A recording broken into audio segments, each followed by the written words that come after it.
What if I told you that one of America's most serious presidents rode a mechanical horse in the White House every single morning? That another president regularly drove his car straight into lakes just to terrify his passengers? And that yet another commander-in-chief was so obsessed with skinny dipping that a female journalist once stole his clothes to force him into an interview? Today's topic is something that history books conveniently leave out: the bizarre, unexpected, and sometimes downright weird hobbies of the men who led the most powerful nation on Earth. You see, we learn about their policies, their wars, their speeches, and their legacies. But what we rarely hear about is what these men did when the cameras were off, when the advisors went home, and when they finally had a moment to themselves. And trust me, some of these hobbies are going to completely change how you view these historical figures. Because behind the stoic portraits and the marble statues were real human beings with quirks, obsessions, and interests that ranged from endearing to absolutely unhinged. So sit back, relax, and prepare to discover a side of American history you definitely didn't learn in school. And stick around until the end, because the last hobby on this list is perhaps the most shocking of all. Let's start with one of the most reserved, famously quiet presidents in American history, Calvin Coolidge, the 30th President of the United States. Known as Silent Cal for his notoriously few words, Coolidge was the kind of man who believed that if you didn't have something important to say, you simply shouldn't speak. There's even a famous story about a dinner guest who told Coolidge she had made a bet that she could get more than 2 words out of him during the meal. His response: "You lose." But here's what makes Coolidge fascinating beyond his silence. Every single morning, this stoic president would wake up, head to a room in the White House, and ride a mechanical horse. Yes, you heard that correctly. The President of the United States had an electric mechanical bucking horse installed in the White House, and he rode it religiously as his primary form of exercise. Now picture this. It's 1925. The leader of the free world, the man making decisions that affect millions, starts his day by mounting a fake horse that bucks and sways while he holds on like he's at some kind of presidential rodeo. His staff reportedly found this habit both amusing and somewhat concerning, but Coolidge didn't care. He loved that mechanical horse. But wait, it gets stranger. Coolidge also had an absolute obsession with exotic pets. The White House during his tenure was essentially a private zoo. He had raccoons, one named Rebecca who he walked on a leash around the White House grounds. He had a pygmy hippo named Billy. He had lion cubs, a wallaby, a black bear, geese, a donkey, and even a bobcat. The quiet, serious Calvin Coolidge was apparently the Dr. Dolittle of American presidents. And here's the thing. This sets the stage for understanding something crucial about these leaders. The public image rarely matches the private person. The man who barely spoke publicly was privately riding mechanical horses and collecting exotic animals like they were going out of style. Now let's travel back even further to the early days of the Republic and talk about John Quincy Adams, the 6th President of the United States and son of founding father John Adams. Adams was by all accounts a brilliant man, diplomat, senator, Secretary of State, and eventually president. But he had one hobby that, by today's standards, would be absolutely scandalous. John Quincy Adams was an avid, dedicated, passionate skinny dipper. Every single morning, usually around 5 a.m., Adams would walk down to the Potomac River, strip off all his clothes, and swim completely naked. He did this for years, regardless of the season, regardless of his responsibilities, regardless of anything. The Potomac was his happy place, and he was going to swim in it the way nature intended. Now here's where it gets truly remarkable. A journalist named Ann Rawle had been trying to get an interview with President Adams for months, but he kept refusing. She was persistent, though. Too persistent. One morning, she discovered his skinny dipping habit, followed him to the river, and once he was in the water, she gathered up all his clothes and sat on them. Then she told the president that she would not move until he answered her questions. The President of the United States was trapped, naked in the Potomac River, being held hostage by a journalist sitting on his pants. He had no choice but to conduct the interview right there, treading water while she asked her questions from the riverbank. This is often cited as the first presidential interview ever given to a woman, and it happened because John Quincy Adams couldn't resist his morning swim. But Adams had another lesser-known obsession that's perhaps even more unusual.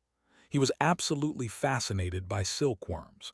He kept silkworms in the White House and was genuinely interested in establishing a silk industry in America. He planted mulberry trees on the White House grounds specifically to feed these silkworms. The former diplomat, the son of a founding father, one of the most educated men ever to hold the office, spent his free time tending to silkworms like some kind of presidential silk farmer. Let's shift gears now and talk about a president whose hobby could have actually gotten him killed, Theodore Roosevelt. Now, most people know that Teddy Roosevelt was adventurous. They know about his Rough Riders, his safari expeditions, his love of the outdoors. But what many don't know is that Roosevelt regularly held boxing matches inside the White House, and he didn't just watch, he participated. Roosevelt would invite military aides, friends, and even professional fighters to the White House, where they would put on gloves and go round after round with the president. Roosevelt wasn't there for light sparring either. He wanted real fights, real competition, real punches. He once took a hit so severe during one of these matches that it detached his retina and left him blind in his left eye for the rest of his life. Let that sink in. The President of the United States lost vision in one eye because he was boxing in the White House, and when it happened, do you know what he did? He kept it a secret. He didn't want anyone to know because he was afraid they would make him stop boxing. The man was willing to go partially blind rather than give up his hobby. Roosevelt was also an accomplished taxidermist, a skill he developed as a young man. He would personally stuff and mount the animals he hunted, and his collection was extensive. The Theodore Roosevelt Natural History Museum essentially exists because this man couldn't stop collecting and preserving animal specimens. While other presidents were collecting art or books, Roosevelt was collecting the actual stuffed corpses of creatures from around the world. And then there's his obsession with dangerous animals. Roosevelt kept a one-legged rooster at the White House, along with a badger, a bear, a lizard, snakes, guinea pigs, and a small pony that his sons once brought inside the White House and took up in the elevator to cheer up their sick brother. The White House under Roosevelt was chaotic in the best possible way. Speaking of chaos, let's talk about Lyndon Johnson, the 36th president, whose hobby was quite literally scaring the life out of his guests. Johnson owned an amphicar, an amphibious vehicle that could drive on land and float in water. It looked like a regular car, nothing special about it at first glance. Johnson would invite guests, often important dignitaries or new acquaintances, to go for a drive around his Texas ranch. He'd be pleasant, casual, showing them the property. And then, without warning, he would suddenly start screaming that the brakes had failed, that they were going to crash, as he drove the car directly toward a lake. Guests would panic. Some would reportedly pray, others would brace for impact, and some tried to jump out of the moving vehicle. Johnson would let the terror build, the car getting closer and closer to the water, and just as people thought they were about to die, the car would hit the lake and simply float.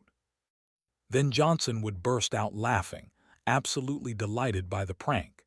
He did this over and over again, finding endless amusement in the abject terror of his passengers. Secret Service agents, foreign officials, journalists, nobody was safe from Johnson's amphibious car prank. This tells you something about LBJ's personality that no policy discussion ever could. Here was a man who genuinely enjoyed frightening people with fake car crashes. It was his idea of a good time. Now let's talk about a president whose hobby seems fitting in hindsight, Richard Nixon and his solitary midnight bowling. Nixon had a bowling alley installed in the White House, and he would often bowl alone in the middle of the night. Picture it.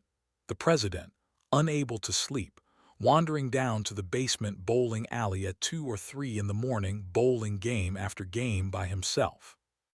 There's something almost painfully lonely about that image.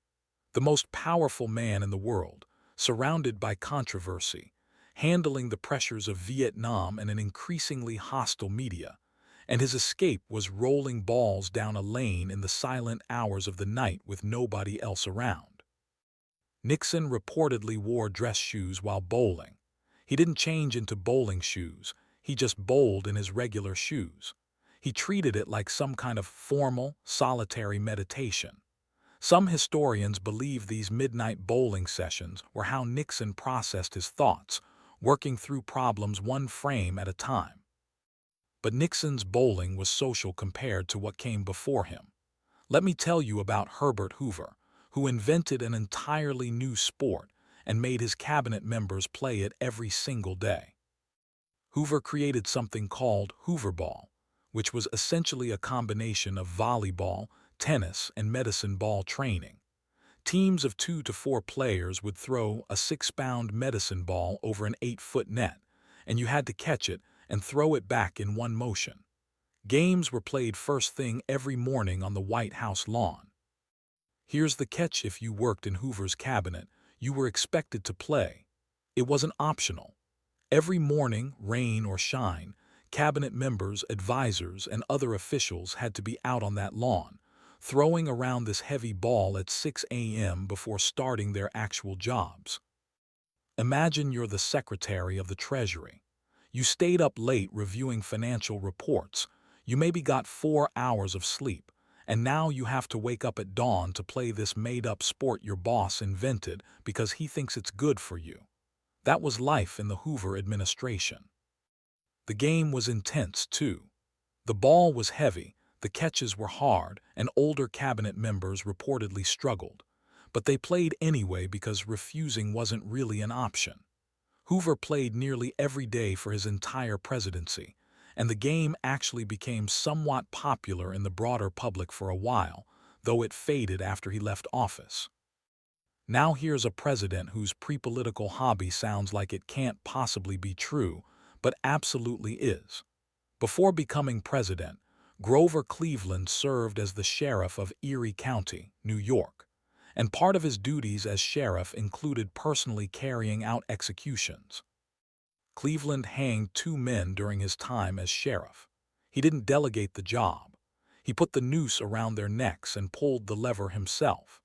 This wasn't a hobby in the traditional sense, but Cleveland apparently believed that if he was going to sentence a man to death, he should have the moral responsibility to carry out that sentence personally rather than making a deputy do it. When he later ran for president, his opponents tried to use this against him, calling him the Buffalo Hangman. But it actually helped him with many voters who saw it as evidence of his strong moral convictions. The man who personally executed criminals went on to be elected president twice. Let's lighten things up and talk about Warren G. Harding, whose favorite hobby was poker. Harding loved poker so much that he played multiple times per week in the White House, often with his cabinet members and close friends. The games could get intense, with significant money-changing hands. But here's what makes Harding's poker nights truly legendary. He once bet an entire set of White House china that had belonged to previous presidents, historically significant pieces, and lost it all in a single hand. Priceless White House artifacts, gambled away because Harding couldn't fold a bad hand. Harding also reportedly lost the presidential campaign budget in a poker game once, though this story is harder to verify. What is verified is that he would play poker while drinking illegal alcohol during Prohibition, the very law his administration was supposed to be enforcing. The president would sit around a table, break the law he was supposed to uphold, and gamble away national treasures, all in the name of his favorite hobby. Harding also had a dog named Laddie Boy who became something of a celebrity. The dog had its own hand-carved chair in cabinet meetings and received thousands of letters from the public. Harding would answer these letters in the dog's voice. The President of the United States would pretend to be his dog and write letters to American citizens. It's bizarre, it's endearing, and it's completely true. Now let's discuss a president whose hobby saved countless lives and pioneered an entire field of medicine. Dwight D. Eisenhower. The Supreme Commander of Allied forces in World War II and the 34th President, was an avid painter. After the stress of commanding the largest military operation in history, D-Day, Eisenhower needed an outlet, and he found it in oil painting. Eisenhower painted landscapes, portraits, and still-life scenes. He wasn't formally trained. He wasn't particularly skilled by professional standards, but he painted constantly. He gave away paintings to friends and family, decorated Camp David with his work, and found genuine peace at the canvas. He once said that painting demanded complete concentration and forced him to forget temporarily all his worries and responsibilities. For a man who made decisions that determined whether thousands of soldiers lived or died, that escape was essential. But Eisenhower had another hobby that's far less well known. He was an excellent cook, particularly when it came to grilling.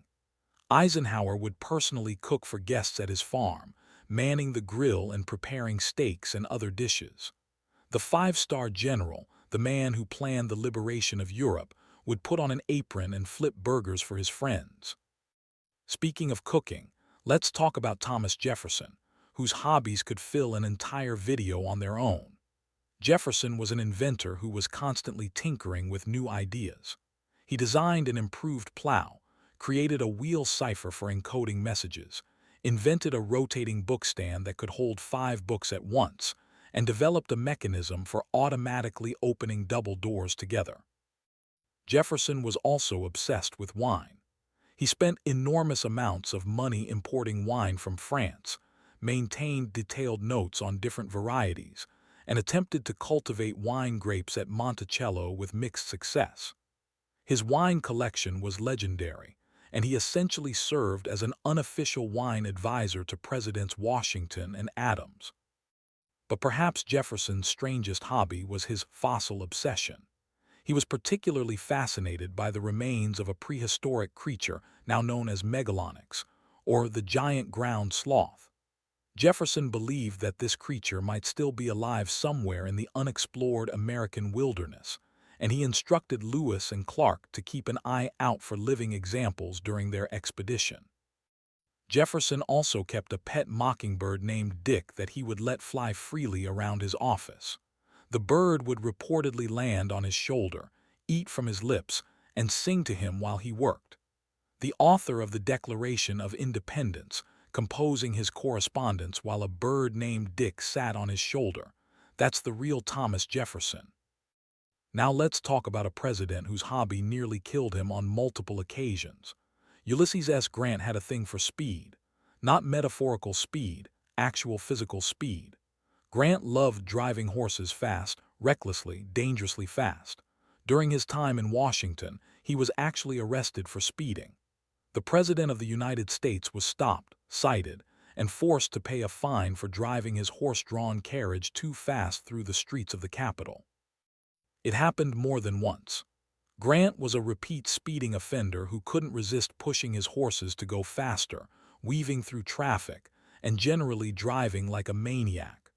One officer who stopped him didn't recognize the president and actually confiscated his horse and carriage, forcing Grant to walk back to the White House. Grant's love of horses was well known, but his addiction to dangerous speeds was something else entirely. The man who methodically planned military campaigns with precision and patience couldn't slow down when he got behind the reins of a fast horse. Now here's a hobby that sounds completely made up but is documented historical fact. James Garfield, the 20th president, could simultaneously write in Latin with one hand and Greek with the other. He would literally do this as a party trick, impressing guests by having them give him a topic, and then writing about it in 2 ancient languages at the same time. Garfield was ambidextrous and highly educated, and he combined these traits into one of the most unusual skills any president has ever possessed. Imagine being at a White House dinner party, and the president offers to entertain you by writing two different things in two dead languages using both hands simultaneously. That was Garfield's idea of a good time. Tragically, Garfield was assassinated just months into his presidency, so we'll never know what other unusual skills or hobbies he might have developed. But that ambidextrous ancient language trick alone makes him one of the most fascinating figures to ever hold the office. Abraham Lincoln is remembered for many things, but few people know that before entering politics, he was a legendary wrestler. Lincoln participated in approximately 300 wrestling matches over a 12-year period and lost only one. He was exceptionally tall and had long, powerful arms that gave him a significant advantage. Lincoln's wrestling style was rough and physical, the kind of frontier fighting that had few rules and plenty of injuries. His most famous match was against Jack Armstrong, the local champion, which ended in controversy but established Lincoln's reputation as someone not to be messed with. Even as president, Lincoln would occasionally demonstrate wrestling moves. He once put a persistent office seeker in a gentle headlock and walked him out of the room. The great emancipator was also, apparently, a man who could absolutely destroy you on the wrestling mat. Let's talk about William Howard Taft, who is usually remembered for being stuck in a bathtub. That story is likely exaggerated, but what's absolutely true is that Taft was obsessed with golf. He played constantly, sometimes multiple rounds per day, to the point where it became politically damaging. During a workers' strike that resulted in violence, Taft was photographed playing golf, and the image destroyed his reputation with labor supporters. He knew he should stop playing so much public golf. He knew it was hurting him politically, but he couldn't help himself. He estimated he played over 1,000 rounds during his 4 years in office. Taft was also an excellent poker player and would sometimes combine the two hobbies, playing poker on the golf course between holes. The man turned relaxation into an extreme sport. Now let's discuss something truly unusual. Benjamin Harrison, the 23rd president, was absolutely terrified of electricity. The White House was wired for electricity during his administration, making it the first White House with electric lights. But Harrison refused to touch the light switches. He was convinced he was going to be electrocuted. The switches, the wires, anything electrical, Harrison wanted nothing to do with any of it. He and his wife would sometimes go to bed with all the lights still on, because neither of them was willing to flip the switches to turn them off. White House staff would have to come around and turn off all the lights after the president and first lady had retired for the evening. The leader of a nation, rapidly industrializing and embracing electrical technology, couldn't bring himself to operate a light switch. John Tyler, the 10th president, was an accomplished violinist who would play for hours. But more notably, Tyler holds the record for having the most children of any president, 15 in total. His youngest child was born when Tyler was 70 years old, which means that 2 of Tyler's grandchildren are actually still alive today, in the 2020s, despite Tyler being born in 1790. That's not technically a hobby, but it's such an astounding fact that it deserves mention. A president born before the Bill of Rights was ratified has living grandchildren. It seems impossible, but it's absolutely true. Let's talk about Andrew Jackson, whose hobbies were violent even by the standards of his violent era. Jackson was famous for dueling. He participated in numerous duels throughout his life and killed at least one opponent. He carried bullets in his body from various duels and fights for his entire life. Jackson also loved cockfighting. He bred fighting roosters and would attend matches throughout his life. The practice was common at the time, but Jackson was particularly devoted to it, maintaining careful records of his birds' lineages and fighting records. But perhaps Jackson's most unusual hobby was his tendency to hold elaborate parties. His inauguration party famously destroyed the White House, with thousands of supporters swarming the building, breaking china, standing on furniture in muddy boots, and causing so much chaos that Jackson eventually had to escape through a window. To get the crowds to leave, staff wheeled bathtubs full of whiskey and punch onto the White House lawn, luring the mob outside. Now let's discuss George Washington, the father of our country, whose hobby might surprise you. Washington was obsessed with breeding mules. He believed mules, the offspring of male donkeys and female horses, were superior work animals, and he devoted considerable time and resources to establishing mule breeding in America. The problem was that Spain had a monopoly on the best breeding donkeys and wouldn't export them. So Washington convinced King Charles III of Spain to gift him 2 prize donkeys, including one named Royal Gift.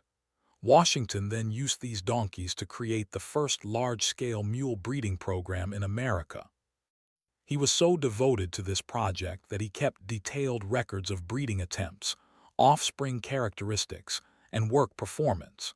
The man who led the Continental Army and presided over the Constitutional Convention spent his later years trying to create the perfect mule. Now, as promised, let me tell you about what might be the strangest presidential hobby of all.